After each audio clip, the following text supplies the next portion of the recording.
Friends, स्वागत है आपका अपने YouTube चैनल पर।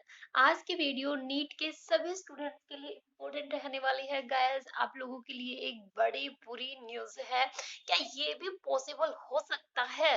तो गाइस, आज मैं आपको वीडियो में बताने वाली हूँ कि नीट के जो स्टूडेंट्स हैं जिनने एमबीबीएस के अंदर एडमिशन लिया था और डिग्री पूरी करने के बाद उनकी डिग्री रद्द की गई, ठीक है। कुछ कॉलेजेस है जिनकी मान्यता रद्द की गई है, ठीक है। आज मैं इस वीडियो में यही बताने वाली हूँ कौन से कॉलेजेस है जिनकी मान्यता रद्द की गई है, ताकि आप अभी जो काउंसलिंग चलेगी उसके अंदर जब पार्टिसिपेट करें तो अगर आप उन कॉलेजेस को चॉइस में रखना चाह रहे हैं तो उनको पहले से ही हटा दे, पहले से ही सचेत रहे, ठीक है। और जिनकी मान्यता रद्द हुई है उनको, उन स्टूडेंट्स के लिए ये काफी ज्यादा बुरी खबर है। और जो स्टूडेंट्स काउंसलिंग में पार्टिसिपेट करने वाले हैं और जिनके आसपास के वो कॉलेजेस हैं उनके लिए भी ये बड़ी ही बुरी खबर है, ठीक है। तो आज मैं पूरा आपको बताने वाली हूँ कौन कौन से कॉलेजेस, कौन कौन से स्टेट के अंदर वो कॉलेजेस है जिनकी मान्यता रद्द कर दी गई है, जो कैंसिल हो चुके हैं, जिनने डिग्री की भी थी और वो डिग्री भी फाइनली रद्द हो चुकी है, ठीक है। तो ऐसा लगता है कि ये पॉसिबिलिटी नहीं है, लेकिन गाइस ऐसा हुआ है। तो सबसे पहले अगर आप इस चैनल पर नए हैं तो चैनल को जरूर सब्सक्राइब कर लीजिएगा, ताकि आपको नीट काउंसलिंग ऑफिशियल नोटिस और लेटेस्ट जो अपडेट हो वो सबसे पहले आपको मिल सके। और गाइज, ये पूरी इंफॉर्मेशन आप लोगों के लिए बहुत ही इंपॉर्टेंट रहने वाली है, तो इस पूरी इंफॉर्मेशन को देखने के लिए वीडियो में लास्ट तक जरूर बने रहिएगा। साथ में फ्रेंड्स, यदि आप नीट की प्रिपरेशन कर रहे हैं तो अन अकेडमी आपके लिए लाया है अमेजिंग ऑफर। यदि आपने अब तक सब्सक्रिप्शन नहीं लिया है तो सबसे पहले सब्सक्रिप्शन लीजिएगा, क्योंकि प्राइसेस आपके बहुत जल्द इंक्रीज होने वाले हैं। और यदि आपका नीट यूजी का एग्जाम क्रैक करने का ड्रीम है और फाइनेंशियल प्रॉब्लम है तो अन अकेडमी के थ्रू लोन प्रोवाइड करवा के फाइनेंशियल प्रॉब्लम को भी सॉल्व किया जा रहा है नीट 2022 एंड नीट 2023 एस्पायरेंट्स के लिए। तो गाइज, आपको प्रिया 18 कोड यूज करना है। और जो स्पेशल ऑफर है स्टूडेंट्स के लिए, आज ही खरीदिए 6 मंथ का सब्सक्रिप्शन और पाइए 1 मंथ का एक्सटेंशन फ्री। 18 मंथ के सब्सक्रिप्शन पर 2 मंथ का एक्सटेंशन फ्री। प्रिया 18 कोड आपको यूज करना है। एम बैच नीट 2022 के लिए स्टार्ट किया गया है 29 दिसंबर से, जिसमें इंडिया के टॉप मोस्ट फैकल्टीज के थ्रू आपको क्लासेस मिलने वाली है। और गाइस, नीट यूजी कॉम्बैट 2 जनवरी को मॉर्निंग 11 एम कनेक्ट करवाया जाएगा। 45 मिनट्स का टेस्ट रहेगा, 28 क्वेश्चंस पूछे जाएंगे। टॉप 3 रैंकर्स को मेडल मिलेंगे और टॉप 25 रैंकर्स रहेंगे उनको मेरिट सर्टिफिकेट मिलेगी। 4 करोड़ प्लस रुपए तक का रिवार्ड मिलेगा आपको गाइस। तो आपको ये test free of cost unlock करने के लिए प्रिया 18 कोड यूज करना है। तो गाइज याद रखिए, NEET UG combat class 11 12 and dropper year student के लिए सेपरेट टेस्ट रहने वाला है। जो क्वेश्चंस है वो टॉप एजुकेटर्स के थ्रू क्यूरेट किए गए हैं और आपको लास्ट में डिटेल्ड वीडियो सॉल्यूशन मिलेगा और अपना रियल टाइम रैंकिंग आप जान सकते हैं। और ये टेस्ट अब एंड्रॉइड और वेब पर भी अवेलेबल है, ठीक है। तो प्रिया 18 कोड से आप इस टेस्ट को अनलॉक कर सकते हैं। तो गाइज, अगर आप अन अकेडमी का कोई भी फ्री प्रोडक्ट यूज करते हैं तो प्रिया 18 कोड से आप उसको अनलॉक कर सकते हैं। और यदि आप कोई भी पेड कोर्स लेते हैं तो प्रिया 18 कोड यूज करने से आपको 10% का अमेजिंग डिस्काउंट मिलेगा। तो गाइज, नीचे डिस्क्रिप्शन में लिंक मिलेगा, वहां से डायरेक्टली आप इनरोल कर सकते हैं।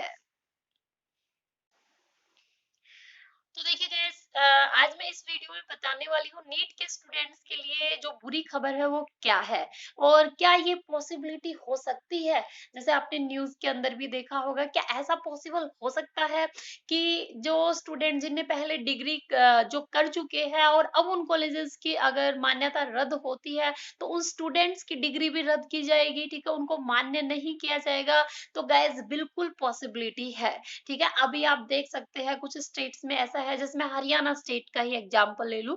हरियाणा स्टेट में ऐसा भी हो रहा है कि गवर्नमेंट जॉब लगने के बाद, जैसे मान लिया जाए 2010-11 में जो टीचर्स गवर्नमेंट जॉब में लगे थे और अब उनका क्या हुआ, उनका कैंसलेशन आ गया, किसी न किसी वजह से जो गवर्नमेंट जॉब में लगे थे उनको हटा दिया गया, ठीक है।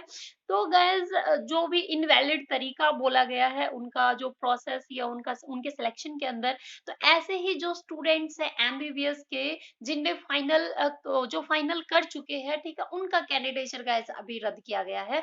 तो जो नीट 2021 टू 22 के अंदर एडमिशन लेना चाह रहे हैं या इन फ्यूचर जो एडमिशन लेना चाहते हैं, सबसे पहले ये चीज आपको दिमाग में क्लियर कर लेनी है जब आप चॉइस फिल करें, कि आपको कौन से कॉलेजेस की चॉइस फिल करनी चाहिए, कौन से कॉलेजेस की नहीं करनी चाहिए, ठीक है।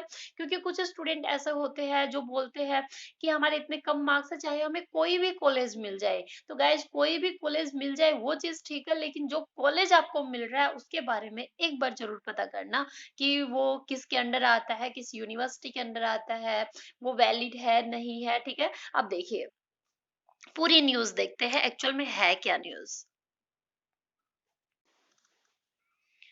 तो गाइस देखिए बड़ा झटका, रोजगार पर संकट, 3 आयुर्वेदिक कॉलेजों का पंजीकरण रद्द, ठीक है। 3 कॉलेजेस है जिनका रजिस्ट्रेशन रद्द कर दिया गया है। बीएएमएस करने के 5 साल बाद डिग्री अमान्य, 180 डिग्री धारकों का भविष्य अधर में। हरियाणा के 3 आयुर्वेदिक कॉलेजों का पंजीकरण रद्द हो गया है। हरियाणा भारतीय चिकित्सा परिषद के रजिस्ट्रार ने पत्र लिखा है। BAMS bachelor in Ayurvedic medicine and surgery की डिग्री मिलने के 5 साल बाद प्रदेश के 180 आयुर्वेदिक चिकित्सकों की डिग्री अमान्य घोषित कर दी गई है। प्रदेश के 3 आयुर्वेदिक कॉलेजों का जो पंजीकरण या रजिस्ट्रेशन है वो रद्द कर दिया गया है। इस संबंध में हरियाणा भारतीय चिकित्सा परिषद की रजिस्ट्रार का पत्र मिलने पर बीएएमएस डॉक्टरों के होश उड़े हुए हैं। इस मामले को लेकर कुछ डॉक्टरों ने शुक्रवार को बाबा मस्तनाथ विश्वविद्यालय के कुलपति से मुलाकात कर अपनी डिग्री बचाने की गुहार लगाई। इसके लिए वे धरना देने की जिद पर अड़े तो उन्हें समझाकर घर भेज दिया गया। तो गैस अगर ऐसे देखा जाए तो उनका धरना भी बिल्कुल ठीक है, ठीक है। इतने साल बाद उनका जो कैंडिडेचर है वो रद्द नहीं किया जाना चाहिए, गवर्नमेंट को भी इतना समझना चाहिए। तो भारतीय चिकित्सा परिषद पंचकुला के रजिस्ट्रार ने एक पत्र जारी किया है। इसमें प्रदेश के 3 आयुर्वेदिक कॉलेजों के वर्ष 2011 बैच के बीएएमएस डॉक्टरों की डिग्री अमान्य होने की बात कही गई है। बीएएमएस डिग्री धारकों को मिले पत्रों में साफ लिखा है कि वर्ष 2011 में मुरारी लाल राशीवासिया आयुर्वेदिक कॉलेज चरखी दादरी, बाबा मस्तनाथ आयुर्वेदिक कॉलेज अस्थल Bohr, Shri Krishna government Ayurvedic college and hospital Umri road Kurukshetra, भारतीय केंद्रीय चिकित्सा परिषद के अधिनियम 1970 की द्वितीय अनुसूची मानक के अनुरूप सुविधाएं में शामिल नहीं थे। इसलिए इन कॉलेजों में इस वर्ष प्रविष्टि प्राप्त छात्रों की उपाधि मान्य नहीं है। इन उपाधि धारकों का रजिस्ट्रेशन नहीं किया जा सकता था।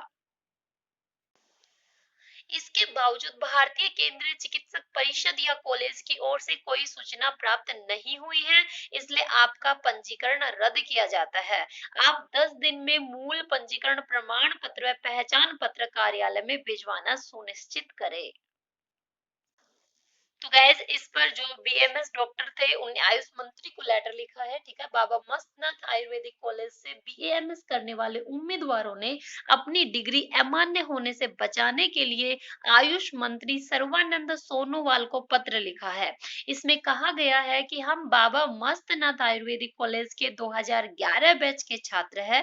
हमें आयुर्वेदिक डिग्री मिले 5 वर्ष हो चुके हैं। भारतीय चिकित्सा परिषद हरियाणा में पंजीकरण भी हो चुका है। वीरवार को हरियाणा भारतीय चिकित्सा परिषद के रजिस्ट्रार का पत्र प्राप्त हुआ है। इसमें हमारा पंजीकरण रद्द किए जाने की बात कही गई है। डिग्री अमान्य कर दी गई है। इससे हमारा भविष्य बर्बाद हो जाएगा। डिग्री करने के बाद कुछ नौकरी कर रहे हैं तो कुछ प्राइवेट प्रैक्टिस। ऐसे में हमारी समस्या गंभीर बन गई है। इसका समाधान किया जाए। और गाइस ये बात भी बिल्कुल सही है, ठीक है। तो ऐसा बिल्कुल भी नहीं होना चाहिए। बीएएमएस 2011 बैच के कुछ पूर्व विद्यार्थी मिलने आए थे। परिषद से डिग्री अमान्य किए जाने का पत्र प्राप्त होने के बाद वे समाधान के लिए आए थे। उनकी हर संभव मदद की जाएगी। संस्थान की किसी तरह की कोई गलती नहीं है। उस समय परीक्षा पीजीआई लेता था। परीक्षा के परिणाम के डिग्री जारी होने पर मुख्यालय में रजिस्ट्रेशन हो गया। इसके बाद किसी तरह की दिक्कत को लेकर कोई रिमाइंडर नहीं आया। विद्यार्थियों के साथ गलत नहीं होने दिया जाएगा।